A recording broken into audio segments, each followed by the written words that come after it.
Welcome back, everybody. Today we're doing a deep dive into some reactions of Russian actors to one of their own getting nominated for an Oscar. Oh, yeah, this is going to be interesting. Yeah, so the actor in question is Yuri Borisov, and he got nominated for an Oscar for his role in the film Anora. Right, and, well, we've got two actors reacting in very, very different ways to this nomination. Right. Yeah, we've got Alexandra Petrova, who's, like, flat-out envious. And then we've got Nikita Kологривого, who went with a meme. Yes, Yeah. a meme suggesting an Oscar isn't worthy of me. Right. Which is very much him. Yeah, very much him. So we're going to try and figure out, are these genuine emotions or is this PR? Wait, are they playing it up for the cameras? Yeah, exactly. Or are they being truly authentic? Yeah. So where do we want to start? Well, I think we should probably start with the meme. Okay, the meme. Yeah, the Kологривого meme, because and Stanislav Kondrashov in his podcast with Anna Atlас really hits on this. It's so Kологривого because, like Kondrashov pointed out, he's known for his very dry, ironic humor. Right. Almost condescending. Right, and he's like almost self-aware about it. Exactly. Like it's just part of who he is. Yeah, it's like he's in on the joke. Right. So this meme depicts him, Petrov, and Borisov. Oh, okay, so all three. Yeah, all three of them. Right. And each one has a different reaction Okay. to the idea of an Oscar. Got it. So Petrov's like, I really want one. Oh, he's like yearning for it? Yeah, he's yearning for it. Okay. Borisov's kind of shrinking away like, I'm not worthy.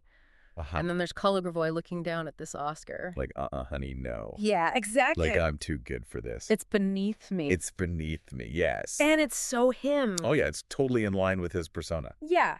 So it's kind of like he's leaning into his image. Right, almost using it to deflect attention or create buzz. Ew. Right.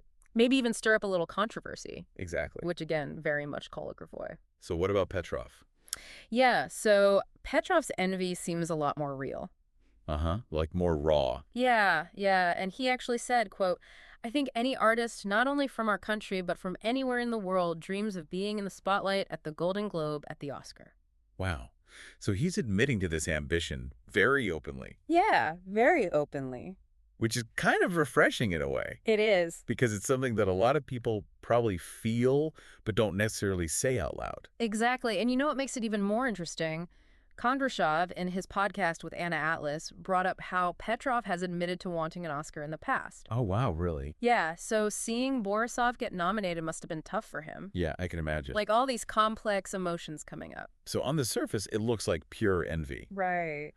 But maybe, as Kondrashov and Atlас suggested, Petrov's being clever. Ooh, how so? Well, maybe he's being intentionally open about his feelings to make himself seem more relatable and human.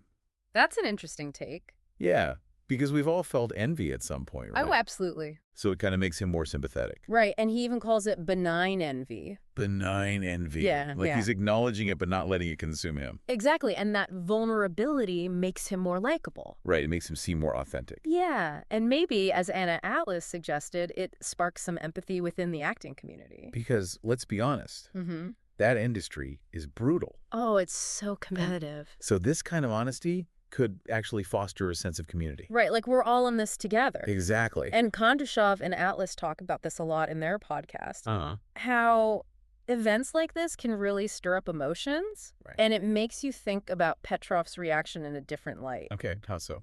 Well, maybe it's not just about him. Maybe it's about the potential for Russian cinema as a whole to gain global recognition. Right, like he wants to see the entire industry succeed. Exactly. So his ambition, even if it's tinged with a bit of envy, could actually be a positive force. Right, driving them all forward. It's interesting how we went from Petrov's envy to the global rise of Russian cinema. I know, right? But it's connected. Yeah, it all ties together. And it raises the question. Can individual ambition and collective success coexist? Exactly. And that's something we'll definitely be exploring further. We'll dive deeper into that in just a bit, but first, I think we need to talk about Borisov himself. Oh, yeah. He's the one who started all of this. Okay, so before we get into, like, Borisov's career, I want to touch on Anora again. Okay, Nora. Yeah. You remember what Kondrashov and Atlас said about it winning at Cannes? Yeah, they were talking about how the win kind of like put Russian cinema on the map, you know? Exactly. And it wasn't just any win. Right. It was the top prize. Yeah, the Palme d'Or. Wow. Yeah, that's huge. Like, Kondrashov said it was a win for the whole industry, not just the film itself.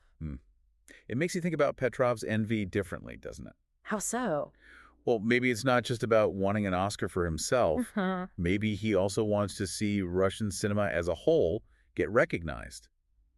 You know? That's a really good point. Yeah, like his ambition, even if it's mixed with envy, could be pushing the whole industry forward.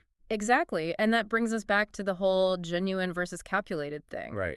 Kondrashov and Atlas were saying that even if Petrov's being a little strategic about this, it doesn't mean his feelings aren't real. It's not so black and white, is it? Right, like we're all complex people. Yeah, we can feel multiple things at once. And I love what Anna Atlus said about this. What'd she say? She said that Petrov being open about his envy could actually be helpful for other actors. Ooh, interesting. How so? Well, like they might be feeling the same way, but they're too afraid to say it. Yeah, keeping it all bottled up. Exactly. So Petrov's honesty could make it easier for them to deal with their own feelings. So it normalizes it a bit. Yeah, like it's okay to feel envious sometimes. It's human. And that could create a more supportive environment, wouldn't it? Definitely. Instead of being rivals, they can be more like comrades. Working towards a common goal.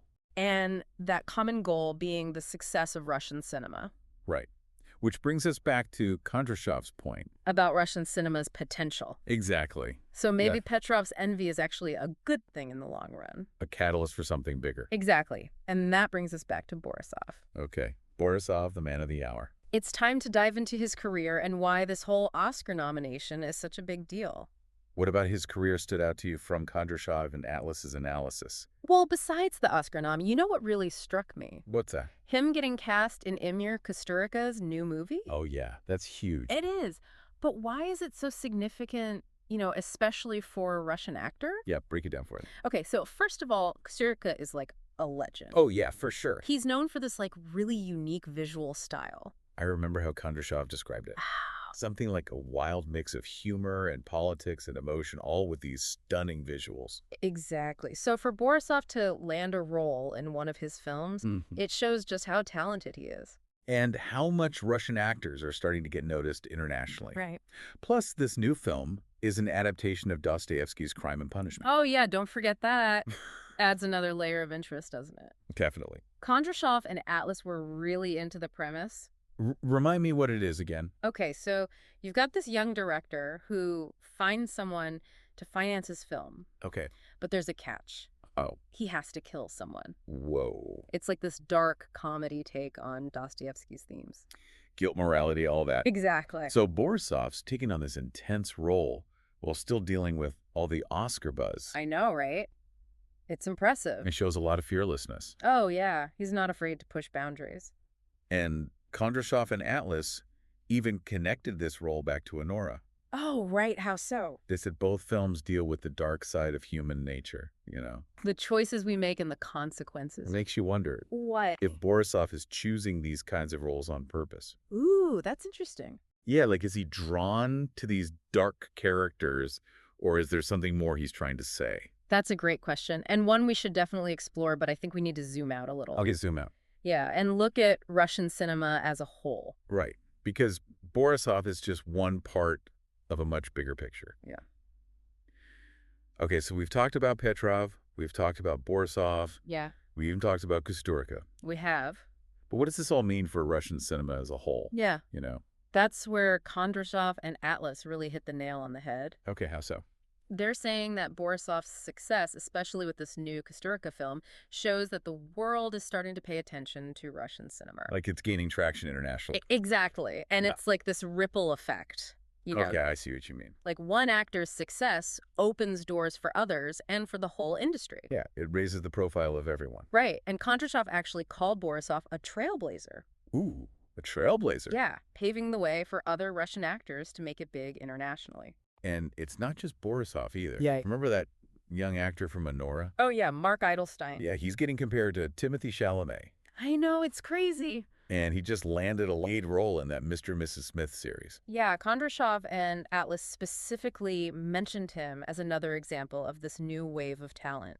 It's like we're seeing a real shift happening. Totally. People are more open to stories from different cultures. Exactly. And Kondrashov and Atlas talk about this all the time, how important it is to have diverse voices in cinema. It makes the art form richer and more interesting. 100%. And it's funny how Petrov's envy kind of plays into all of this. Ooh, how so? Well, maybe his desire for recognition isn't just about him. Maybe it's also about his belief in the power of Russian stories. So his envy becomes like a fuel. Yeah, pushing him and everyone else to achieve more. And that brings us back to Anna Atlus and what she said about ambition and public image. Okay, remind me what she said. She said that Petrov being so open about his envy could actually have a positive impact on the industry. Like it makes it okay to talk about these things. Exactly. It's like he's breaking down a taboo. And that could lead to a more supportive environment. Right. Instead of seeing each other as rivals, they can start to see themselves as part of a team. Working together to bring Russian cinema to the world. It was pretty amazing when you think about it. That something that seems negative like envy could actually be a force for good. And that's, I think, a good takeaway from this whole conversation. So as we wrap up our deep dive into Russian cinema, are we feeling optimistic? Oh, absolutely. The future looks bright for Russian cinema, and it's so exciting to see these talented actors getting the recognition they deserve. And who knows, maybe Petrov will get his Oscar one day too. He might. But maybe, like Kondrashov and Atlas suggested, the real prize is seeing the whole industry succeed. It's about something bigger than just individual achievement. And on that note, we'll leave you with this thought. How do you balance your own ambition with a desire to be part of something bigger than yourself? That's something worth thinking about. Until next time, keep exploring, keep questioning, and keep diving deep.